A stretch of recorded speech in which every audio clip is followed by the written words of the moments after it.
Welcome Perfect. to the show, Billy J. Kramer. How's it going? Very well, Chris. How are you doing? Yeah, very good. So you got a new single out, haven't you? It's called Are You With Me? What can you tell us about it? Well, it's the title track from my new album, which is called "Are You With Me?" Um, that's a, you know, I noticed the music video that was in Liverpool, wasn't it? yeah, I did that. Did it last year actually when I was uh, in Liverpool. We just thought it was unscripted. We just went out with a camera and did it. It's one of Yeah. those days, you have days like that. Not many, but occasionally you have a day where things just click and it worked. I was very pleased with it. Yeah, it did. You got the policeman singing along as well. Oh yeah, why not? Yeah, that was Very, good. she was nice. So with the album, is it out or is it coming out soon? It's out at the moment, yes. It's out. And what was the process like of putting it together? In the process of putting it together, but it started with I had a party at Abbey Road to celebrate my birthday and my 60th anniversary since I did Ed Sullivan's show. And then after that, the next few days we went in and we recorded 10 songs. It was very exciting. Obviously, a lot of memories of when I was first there back in the 60s. You know, a lot of it was pretty emotional at times. You know, to be in the same room as when, you know, the same room as John Lennon and Paul McCartney played me the songs back in the 60s. It was emotional, definitely. Yeah, and of course, we got to talk about some of your hits from the 60s. Um, what about your number one from 1963, Bad to Me? What can you tell us about that song? What was it like? What are your memories from that time? And my memories from that time, quite frankly, was it started where it was my 20th birthday party. I was in Bournemouth on tour with the Beatles, and John Lennon told me he had a song.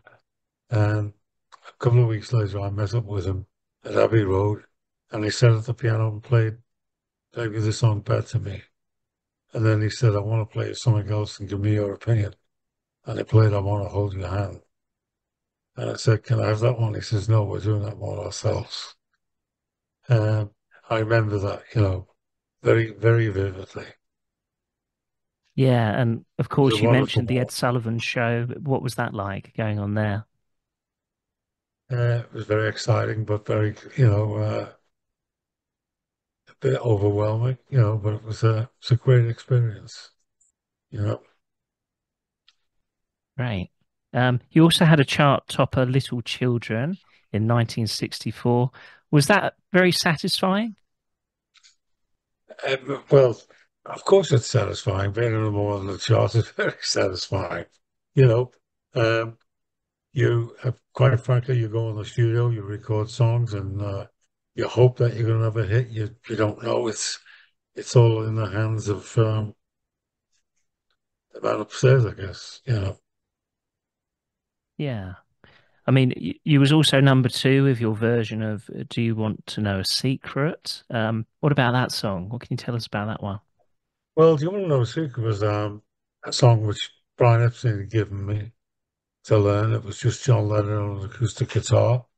I worked out an arrangement with the Dakotas. We put it in our live set. We did it when I was appearing at the Star Club. We did it, and when when I auditioned for George Martin, and they said he wanted to release it, I said let's find a better song. It surprised me that it took off so quickly.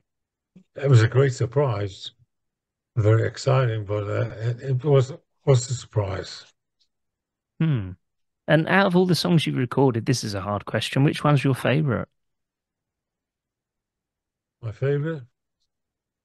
I don't know. I guess I like them all. I like them all.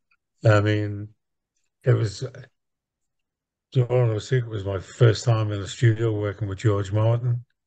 Then Bad to Me was a big accomplishment. Little Children was I stepped away from Lennon McCartney, and a lot of people thought I was crazy, but I was lucky and had a number one hit with it. Um, Funny enough, I thought later I did From a Window. I thought that was a very good record. I liked From a Window. I also, believe it or not, I did the backside in the UK was I Call Your Name. And I liked that very much. In fact, the day I recorded Bad to Me, it wasn't working out very well. So we said, let's give it a rest. We'll go back to it. And we recorded I Call Your Name very quickly. And I wanted to put that out as an A side, you know. Yeah. Um, but we worked on Bad to Me and it came together. So we had, to me, it was a very strong record. Two great songs. Back then, of course, the B side would often be better than the A side sometimes. Sometimes, occasionally, a lot of people had hits from people's B-sides, when they did covers of them. But, I thought it was a very strong single. What was that era like in the 60s for people who didn't experience it? Could you explain it? Because obviously it's in legend, isn't it? It's music legend, isn't it? Of course, the It was very Beatles and exciting. It was very exciting, and there's a lot of things happening. You know, it it's it's very, very hard to explain. That I was talking to a friend of mine recently, and I was saying the thing is, some of the experience, we had the excitement of being on stage and having excited fans and that, but we weren't in the audience. You know, how was it for the audience? I don't know. But for me, it was very exciting. Things were happening very quick, sometimes a bit too quickly. yeah, I I mean, mean. you mentioned it went by quickly.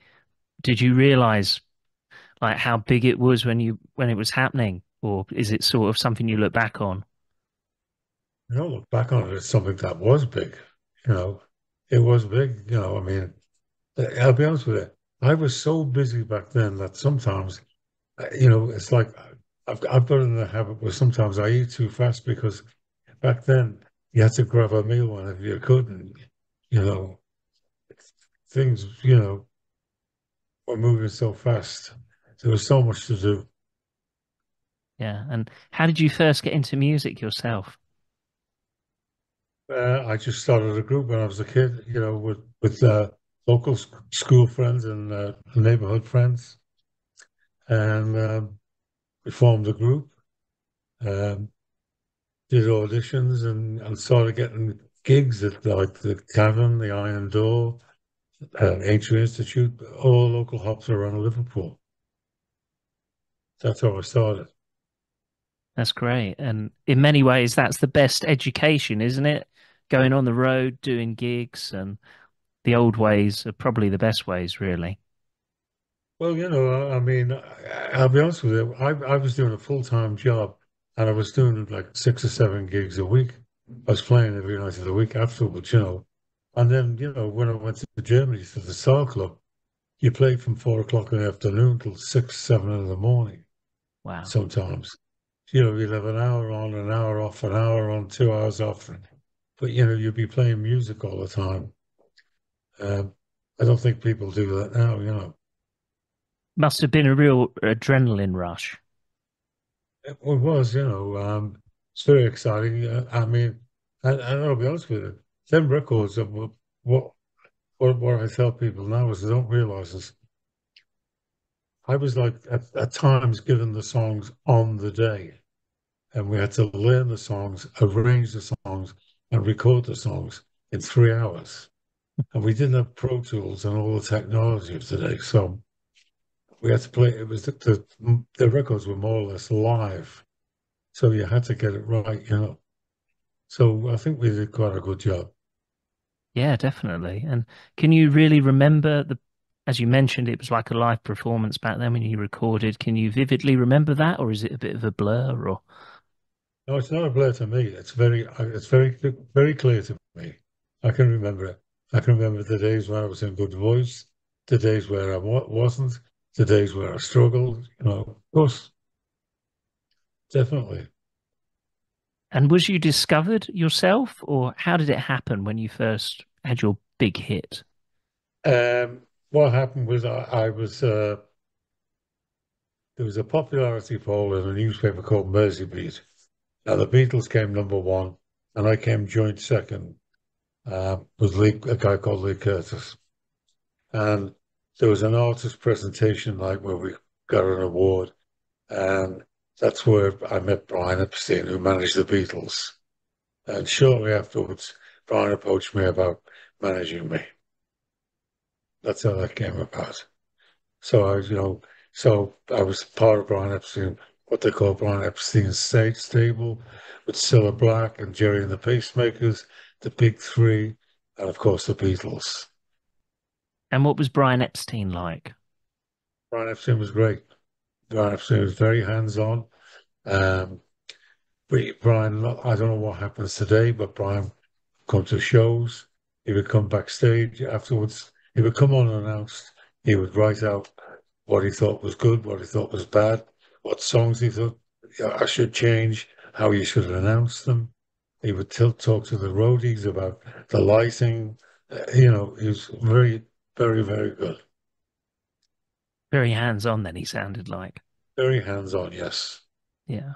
And with this new album, are you planning on gigging with this album or Well, I've never stopped gigging. I'll be doing the Beatle Fest in Chicago wow, in August.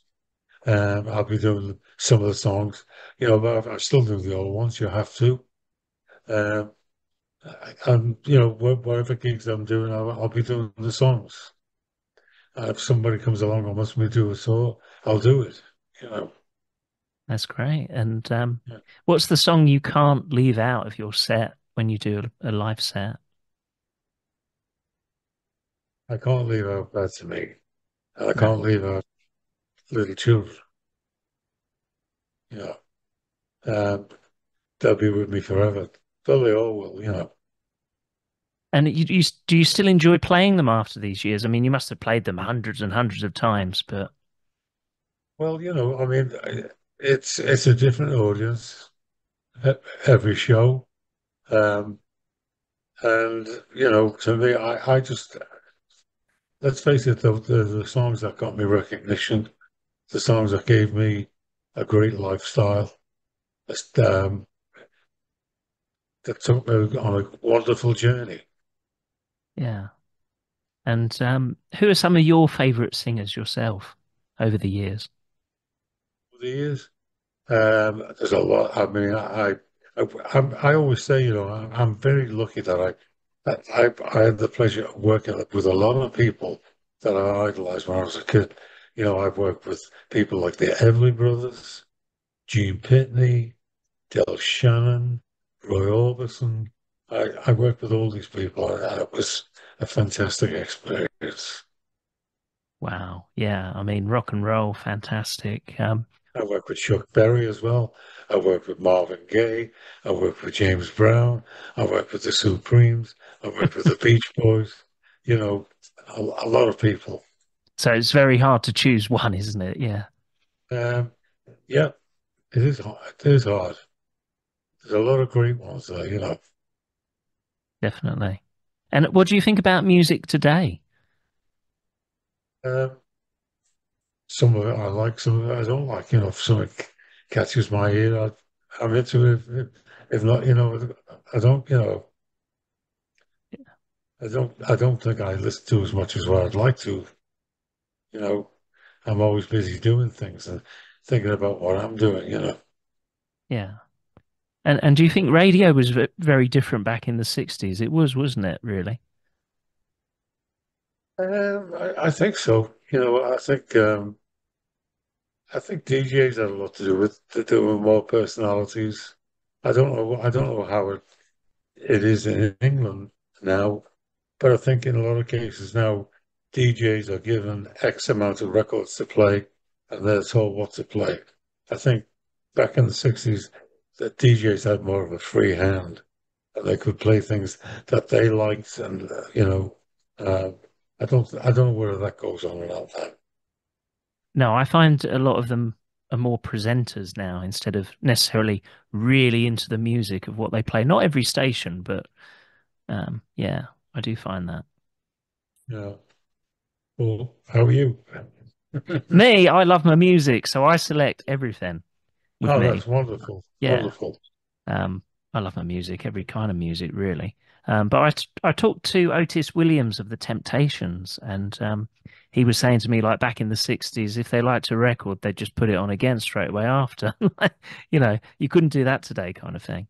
They did, I think they would do that a lot, and, it was part of the DJ's choice. Um, and I think if a DJ got a particular song and pushed it and it was successful, it helped the DJ, it helped the person, you know.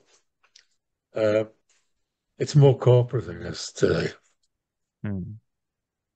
Well, it's been lovely to speak to you, Billy, and good Thank luck with you. the new album and the new single. I like it. I'll be playing it on my show. Thank you very much.